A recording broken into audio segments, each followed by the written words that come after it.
What's up, fuckers? We're back with episode 4 of whatever the fuck you want to call this. Cooking shit, whatever, I don't know.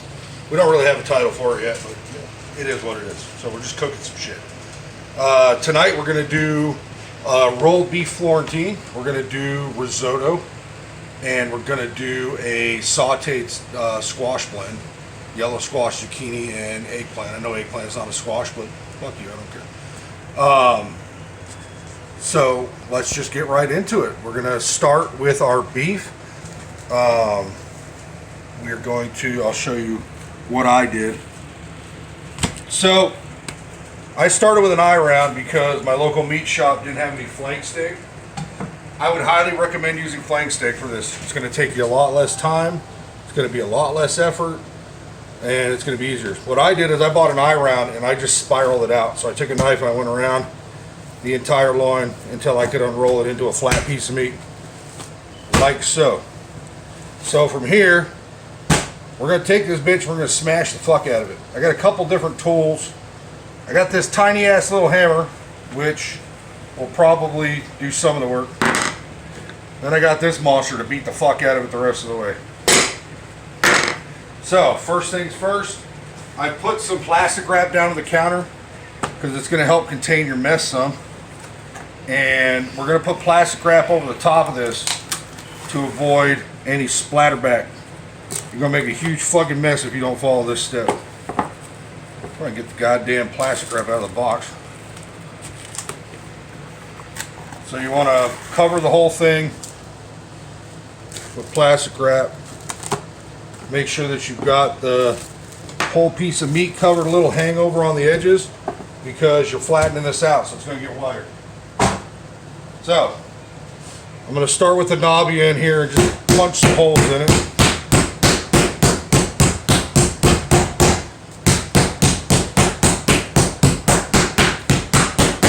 Now, when you're pounding out meat, you always want to start from the center and work your way out to an edge. If you notice, when I'm doing it, I'm turning the hammer slightly in when I go, or out when I go this way, and when I'm coming back, it's slightly in. Because you want it to move outwards. You don't want to just smash big fucking holes in the middle of your meat. You're going to weaken the integrity, and it's not going to be good.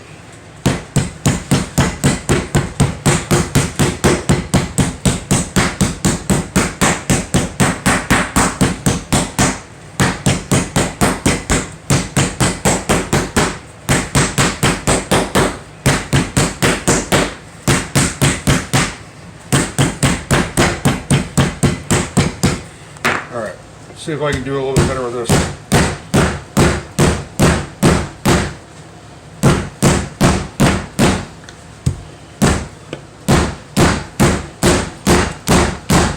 Just beat the flying fuck out of it until it's all smashed down a little bit flatter.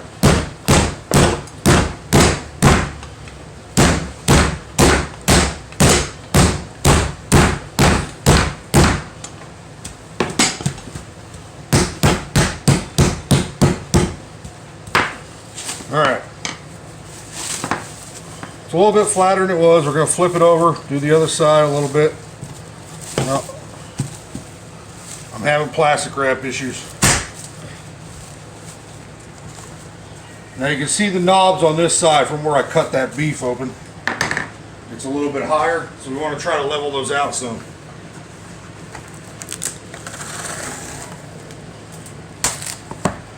Beck's going all Jerry Bruckheimer on you. Oh, I forgot to have Beck say hi. Say hi, Beck. Hi. Sorry about that. I'm not ignoring her. I like her more than I like most people, so.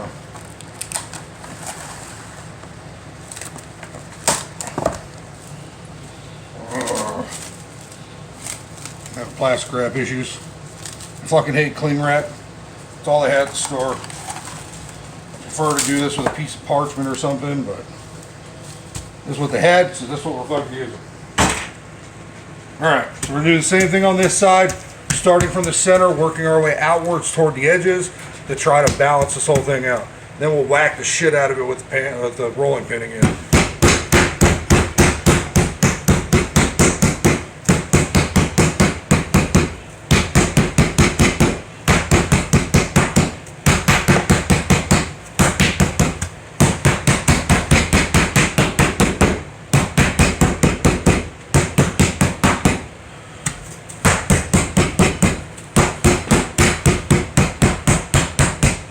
careful not to hit this too much in one area. Like I said, you want no big fucking holes in this.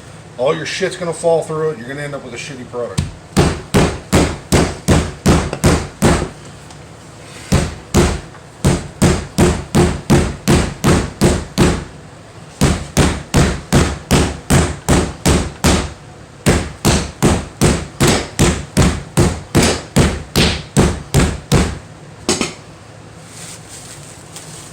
Alright, that should do it. We're going to leave that plastic wrap down. We're going to flip this back over to its other side because this is the side without the knobs on it. It's the way I originally unrolled it. So, now you got your big ass flap of meat here. We're going to stuff this with 3 different things. We're going to put some tomatoes in here. We're going to put some spinach in here. And we're going to put some Swiss cheese in here. Then we're going to roll the whole thing up. First, we're going to season it a bit. I've got a little jar here just with some salt and pepper in it. You don't want to handle your seasonings when you've got gloves on your hands and a bunch of shit, so stay safe, fuckers. We're going to provide ample seasoning to the inside of the beef.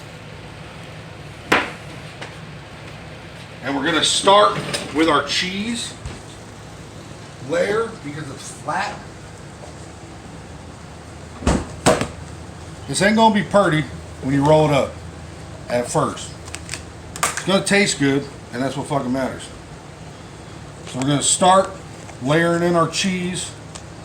You need a fair amount. I think we're using just over a pound for this.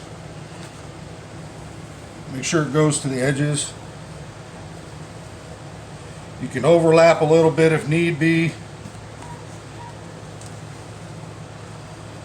Just make sure you get it all in there so that it's gonna permeate the entire thing when it's done. Little on the outside edges is fine. It's not gonna hurt anything. So next we're gonna do tomatoes. Normally for this I would use like a Roma tomato cut in half and then sliced, but the ones I had in the fridge weren't ideal. So I got some cherry tomatoes that we just sliced down. We're gonna lay those on the inside here and just kind of spread them out. You want them kind of thin because you're going to roll this up and it's going to gain some bulk that the meat already had to it. So you want to make sure that it's spread out and sliced thin.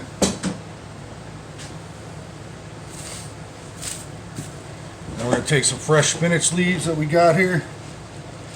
We're going to spread those in there as well. Alright. So now that we got that part done, we're going to give it a little bit more salt and pepper just to make sure. Beck, stay out of spinach. Oh. We're just going to put a little bit more salt and pepper in there. And then we're going to roll this up. So this end right here, you can see it's got a little bit of a divot in it. So we're going to start at this end. We're going to grab it by the full side. And we're going to tuck it in with our fingers as we roll, bringing everything up together. Hold it tight because you don't want anything to slip, and bring it across again. And shit's stuck to the fucking plastic wrap, so we're gonna move the plastic wrap too because fuck it. And you're gonna keep doing that till you get all the way to the end. You're gonna have some shit fall out the end. Don't worry about it. Just kind of try to tuck it back in there with your fingers a bit.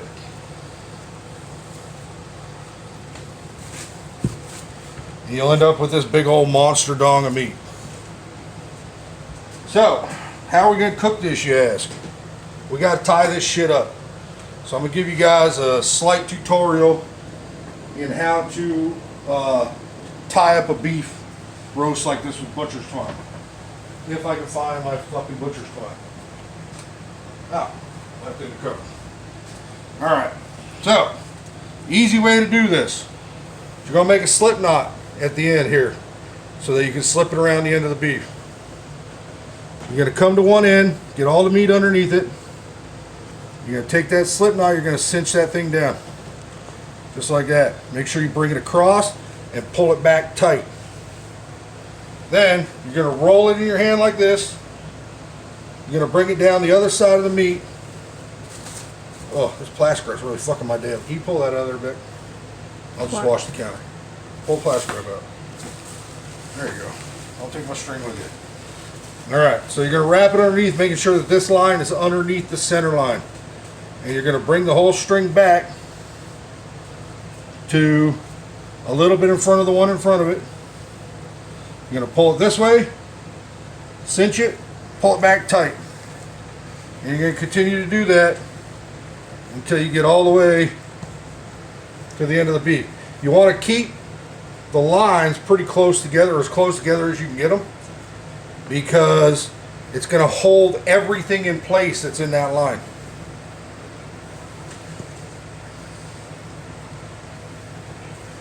I got about 3 foot of string here, so I'll have to widen my last couple of lines, but it's going to hold the center together good, which is what we want.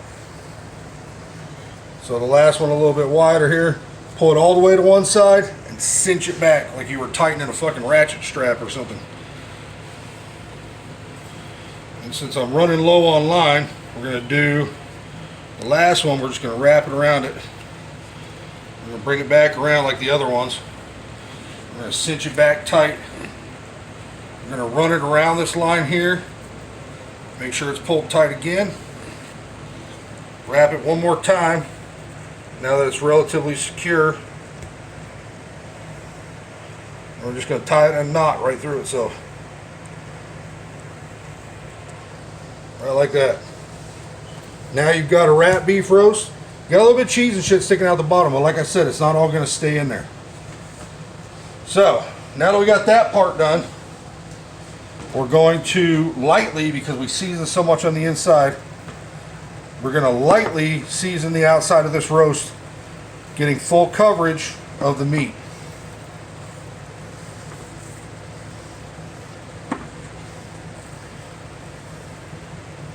Just like that. Just a little sprinkle of some shit here. Now your roast is seasoned, your roast is tied. We're going to go to the stove and we're going to sear this off to put it in the oven. Alright guys, we're over at the stovetop now. We're going to sear this off before we put it in the oven. So you got the side bit here with the cheese sticking out. We're going to put that down last. We're going to sear that cheese in.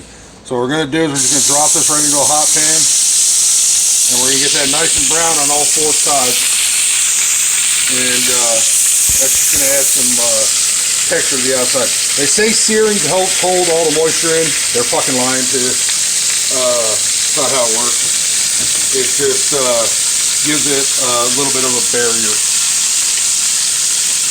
We're going to do all 4 sides of that. Or like 11 sides, because that thing's fucking huge. Bigger than my pan. Should have pulled the griddle out for this.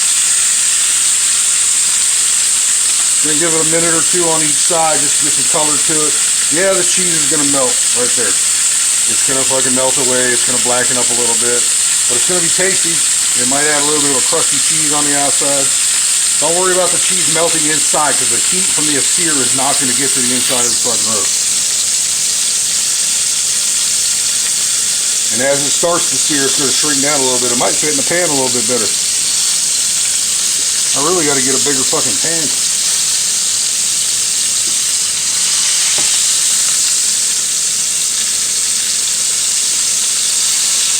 1 or 2 minutes on each side here. We'll come back to this shit in a minute when I get to the 4th side before we load it into the oven. We're back after a couple of minutes on each side. You can see what beautiful color this has. It's got a nice crust on the outside of it. Yummy. We got one last side left to do. And I know the ends right here didn't get as much color. That's because the fucking pan's not big enough. So next time I do this, I'll do it on a griddle top. I didn't expect this to be this wide. I usually use flank steak, so the roll is usually not about this wide. It fits the pan perfectly. But the fucking assholes at the store didn't have flank steak, so we didn't use it.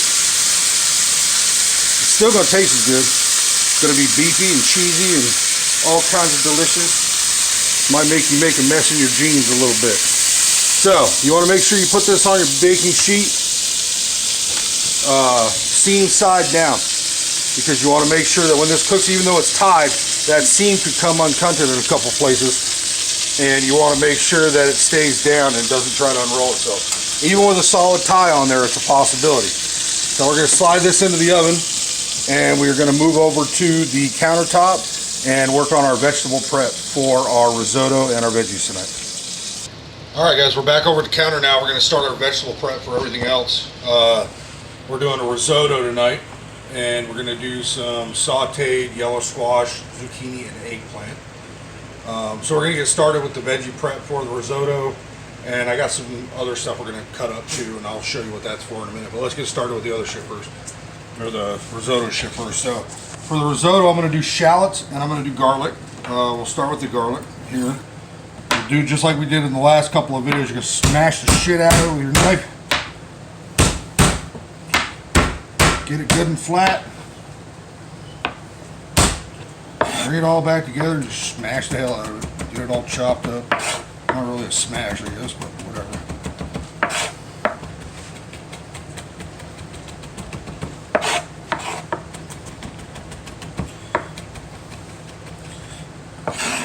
I know last time I said the garlic chop doesn't bother you, whatever you like. For risotto, you definitely want your vegetables to be a little bit finer. You want the rice to really play star in the show. So if you can get this minced up really well, you definitely want to do that.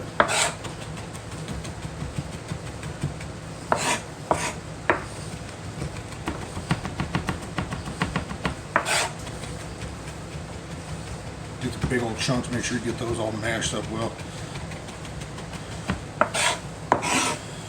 If you don't feel like chopping all this shit, you can buy the garlic and oil or the pre-cut garlic at the store. I prefer the fresh stuff. I think it flavors better, and then you don't have the extra oil in your dish, because too much oil is just fucking gross. So we got that all minced up. I'm going to put that in a bowl off to the side here. Make sure to get all that shit off our hands here. We're going to move on to the shallots. So, first question my wife asked me when I brought these home: are those onions? They're not onions. They're shallots. They come from the same family as an onion, but they're not as acidic. They don't have as sharp of a flavor. They're more sweet. And they work perfectly for this dish because they're kind of neutral. They still have a nice oniony flavor to them, but they're not the strength of what you would consider an onion to be. So, we're going to take the top off. And we're going to take and split this right down the middle like we did the onion with the back on. Now with these, the layers are so fine that you don't need to do the horizontal cut through them like we did with the onions. But just like with the garlic, you definitely want these minced finely. You don't want big old huge chunks of shallot floating through your rice. So we're still going to cut it the way we did the onion, with the root end still on it. But instead of going vertically, or horizontally, we're just going to go vertically. And we're going to make small slices across the whole thing. And then we're going to very finely, in very short strokes, cut this down into a nice mince, or very fine dice, whichever you prefer to call it.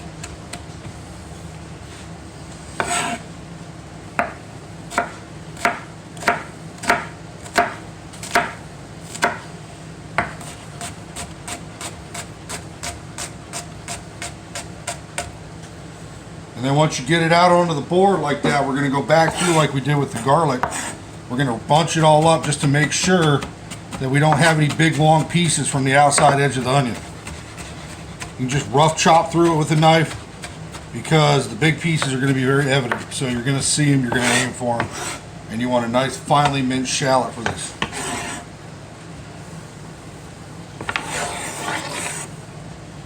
See that big old piece right there? You don't want that shit floating around in there. So I'm just going to go back there and give it the treatment with the knife. Make sure it's all chopped plug up. For this recipe, I used a small shallot and 2 medium-sized shallots. You can get them in most grocery stores. They're definitely labeled as shallots. They're not labeled as onions. If it's labeled as like a small Bermuda onion, it's not a shallot.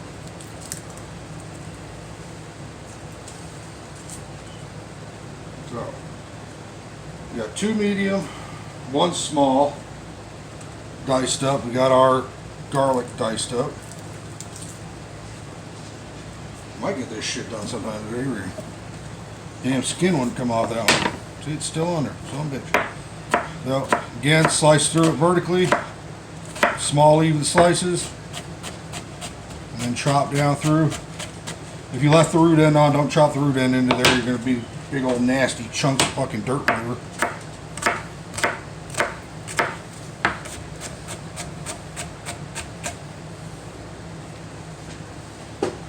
And again, gather it all up on a board. Just take the knife through it to make sure any of the big chunks are chopped up.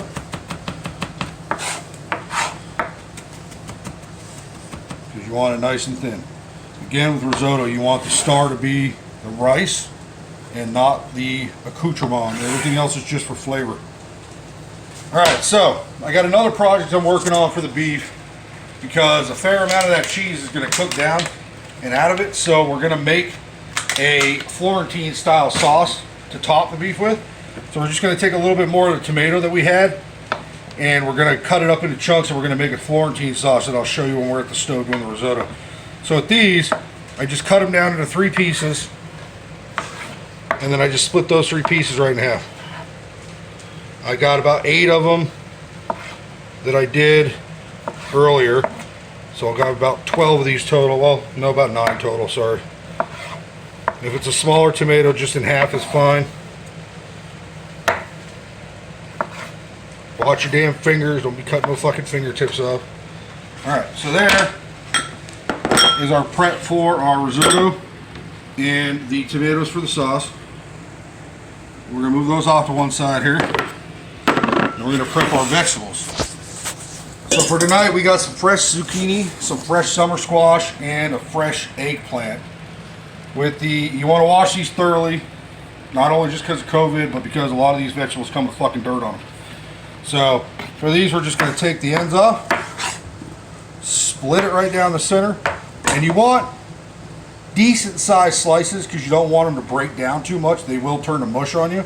So you definitely want to go a bigger slice on these. And the wider the zucchini, or the wider the wider the squash is, you thin down the pieces a little bit. Start at the thin end, kind of big. By the time you get up to the middle, they don't have to be as thick because they have more surface area. They're going to cook a little bit quicker.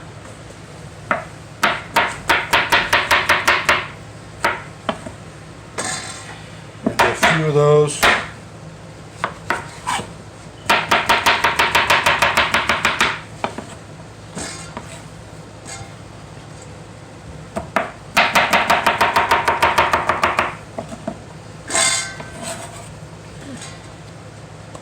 We're going to work on zucchini. We're going to do the same thing.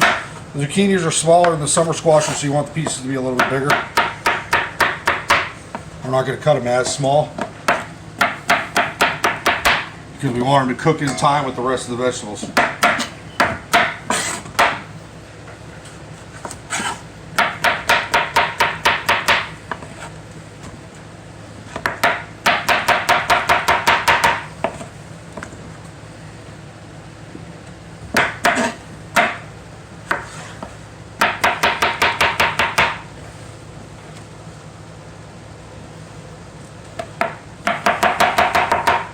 So we did 2 summer squash, 3 zucchinis. Now we're going to do an eggplant. Eggplants are fucking huge, so we're going to quarter this one, and so it cooks in time with the rest of the vegetables. Again, same with the squash. You're going to take the ends off of it, and then you'll split it down the middle from the side hump, the big hump, and then once it's on this side, kind of take your knife in a crescent moon shape and just split it right into quarters so that it's even size on both sides. Do that on both. You can do it however the fuck you want. If you want those to be scrawny little shits, do it. And then with this, because the skin's so thick, you want to be careful and just drag your knife backwards through it, just to break the skin. You can cut them faster, but you're probably going to lose a fucking finger, so try not to. We're going to add that in with our squashes. And it's just a simple vegetable tonight because everything else is going to be kind of rich. So this is just going to be a simple pan-fried veggie with some salt and pepper. It's going to be really simple, but it's going to add a brightness to the rest of the dish because the rest of this fucking dish is going to be like eating cement. It's going to taste good though. You're going to like it, but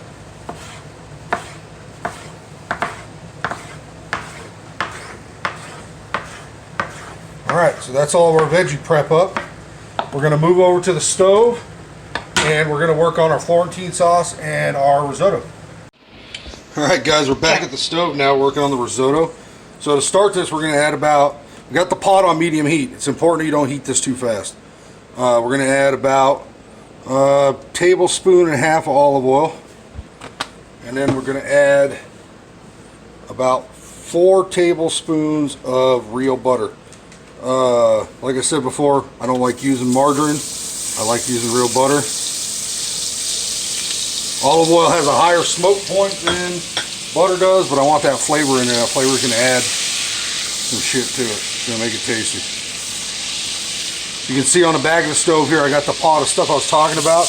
There's a cup and a half of milk in there, and there is a handful of spinach that was chopped up and thrown in there. And we're just bringing that up slowly like we did with the gravy so it doesn't burn. Alright, so to this pot we're going to add the garlic that we chopped up. All of it. Yes, all of it. We're going to get that going.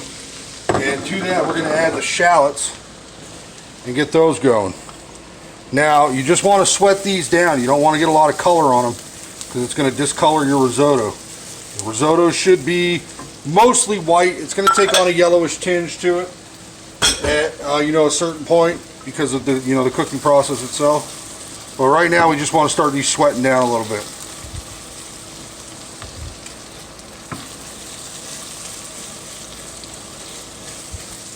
Just to start releasing some of that liquid. While there's still plenty of oil in the pan, we are going to add about 2 cups of arborio rice and start toasting the rice along with the. So give it about 2 cups of rice. This is going to be it's going to gain a lot of depth to it. It's going to gain a lot of height to it, a lot of volume. So we're just going to start frying that rice in with our onions and our garlic. Or sorry, not onions. I just told you they weren't fucking onions and I said onions. I meant shallots. We're just going to lightly toast this to start, just keeping the rice from breaking down in the liquid. Just a light toast. Almost the same idea as you would a fucking rice-a-roni. We don't eat rice-a-roni in this house unless we make it ourselves. So next to this on the burner over here, we have our chicken stock that we're going to use to make the risotto. You want your stock to be hot because we're going to do this in stages. You're going to continuously add stock to this, cook it down, add stock, cook it down, add stock, cook it down. If your stock is cold, it's going to fuck this up royally. It's going to stop it from cooking until it reheats. It's going to slow down the whole cooking process, and you don't want that shit. You want to make sure that you've got your stock good and hot. So you can see our shallots and our garlic are starting to get translucent a bit. And we're giving our rice marrying our rice in with those flavors. And this is arborio. It's not white rice. It's a short grain rice. You can see it in the pot, but that's what it looks like plain. You can see it's just a short grain rice. Most of the time it's from Italy. As you know, this shit's an Italian dish, so but it's just a really fine short grain. Alright, so we've got everything is coming together nicely. Like I said, we don't want that to get any color, so if it starts to color, we're going to start doing the stock addition. So, we're going to take our hot stock and we're going to fill this up just until it touches the top of the rice. I'm going to do this from a pitcher. I'll move the stock instead of dumping the pot straight in. We'll start with a couple cups at a time. You don't want too much. You're not trying to cook this all the way through on the first go. So, get your rice nice and level. We're going to add stock to it. Just until it starts to come up to the top right there. Okay. Now, we're going to cook this down until this liquid's almost gone. This is why we keep it hot. We don't want cold stock. Like I said, it's going to stop the cooking process. You're going to end up with a big old pile of mushy shit. So, we're going to keep cooking this until that liquid is almost completely gone. It's going to give the risotto a beautiful creamy texture at the end. And you want that. That is the most important part of a risotto, is that it's nice and creamy and it's thick.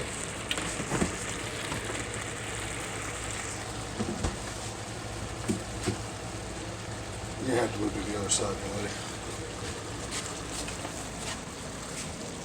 So don't fuck with it too much. Let it sit. When you see the stock starting to dry up, there's only a little bit in there, we're going to add a little bit more. We're going to keep doing this process until this rice is cooked all the way through. Back to just the top of the rice.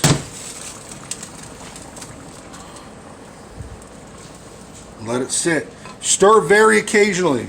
Make sure you don't put shallot skins in there. You want to stir it very occasionally. You want that liquid to cook down into that rice. So we'll let it sit and do its thing. And we're going to keep doing this over and over again until I bore the shit out of you guys.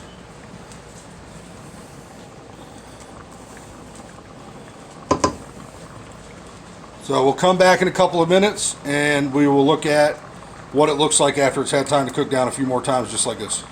So we're in our final stock infusion here. You can see that this is already like doubled in size. You see there's just a little bit of liquid left in here. We're going to finish cooking that out. But before we finish cooking that out, we're going to add a couple things. So we're going to add just a tiny bit of salt and pepper. Not a lot, just a little bit. And then we're going to add 3 ounces of freshly shredded Asiago to this. This is an aged Asiago by a company called Belgioso. We're going to add that right into it.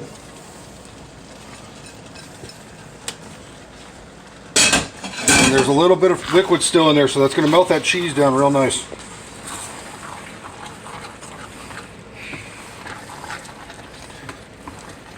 And it's going to make this whole thing super creamy.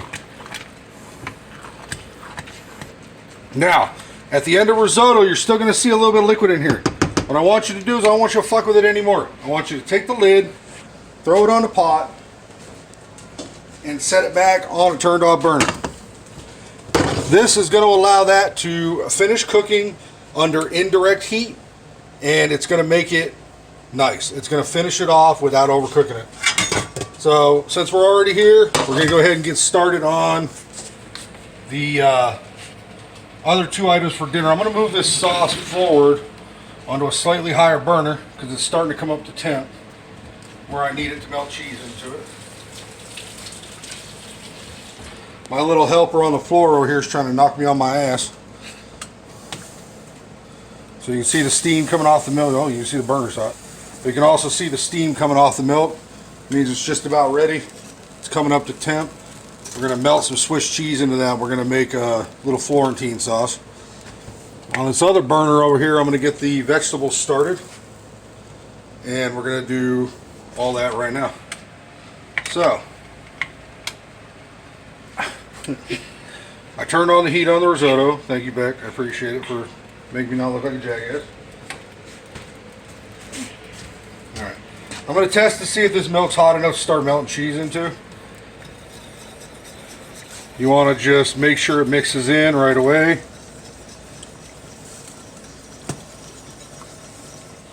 Until you can't see it anymore. You're going to make a mess. I'm going to make a mess. I know I am. I got a lot of cheese in a tiny little pot. You know what I'm going to do is I'm going to take this tiny little pot. I'm going to move it over yonder. I'm going to grab the pot that we had our chicken stock in. And I'm going to make a bigger surface area. Because I don't need to be making a huge mess on the stovetop like I pretty much already have. So, once that, you know, that piece of cheese is going to melt in there just fine, we're going to add more cheese to this and just keep melting it down a little bit at a time. You don't want to add it too fast because if you notice the last video I did, I added a thickening agent to the milk before I started melting stuff into it, which is the normal process. With this, I want it to be heavily cheese flavored, so we're just going to thicken it with cheese. So you're going to have to add a fair amount of cheese. I think I got about 3/4 of a pound of Swiss right here in my hand.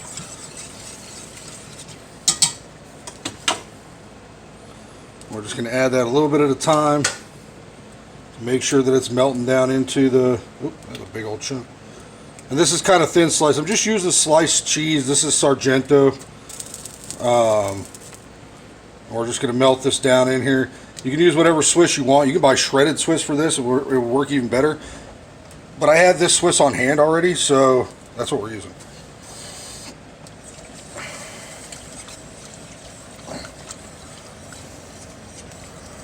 See, it immediately starts to melt into the pot as you stir it. You want to keep it moving because you want that cheese to ingrain itself in the milk. You don't want it to have a chance to clump up. If it does, you're going to have big old nasty fucking decroded jizz clumps in your shit. You don't want that.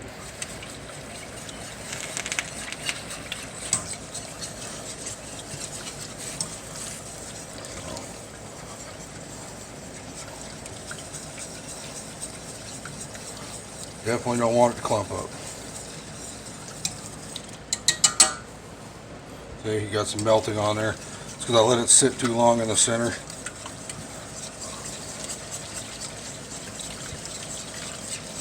It's the reason you generally slightly thicken a white sauce before you drop cheese into it, so that it gives it something to grab onto.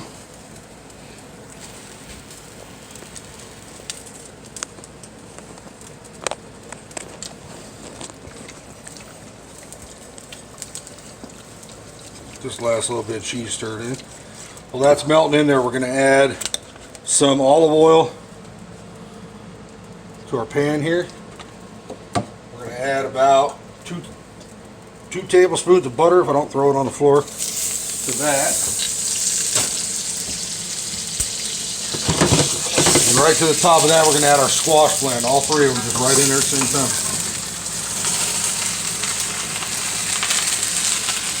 Again, like I say almost every video, it's going to look bigger in the pan, it's going to cook down, we're going to be fine.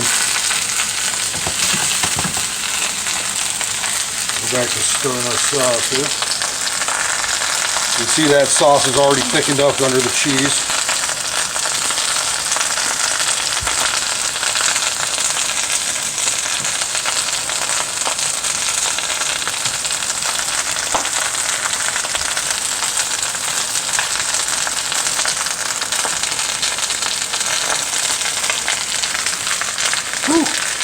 Alright, we'll come back in just a couple minutes after I get these cooked down a little bit and we'll finish them up.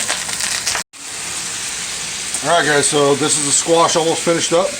It's got some color to it.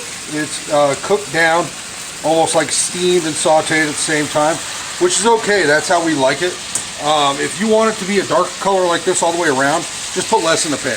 But I'm feeding 5 people here, so we have a tendency to go with a slightly more steamed squash. But this is, it's done all the way through. It's tasty. Just added a little bit of salt and pepper to it. Give it a couple more spins. And we're going to move over to the counter and we're going to start plating up dinner. Alright guys, so we're in the home stretch. Our beef's out. It's been resting while the vegetables finish. Always let your meat rest. If you don't let your meat rest, it's going to blow its load all over your counter. And it's going to be dry. And you're just not going to like it. So just fucking let it rest. Put it on the counter. 10 minutes, 12 minutes, 15 minutes, depending on the size of the meat. And you're going to be golden. So right now I'm going to show you guys how to open the tie downs that you put on this, the butcher's twine, and we're going to slice it. Now keep in mind that this beef is going to try to unroll on you while you're slicing it.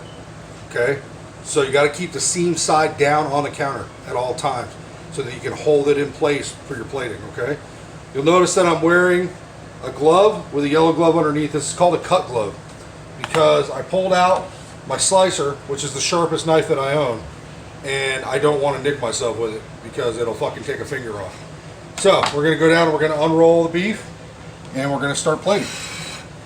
So we've got our butcher's twine here. It's cooked down into the meat a little bit, but as soon as you pull it, it's going to come right up.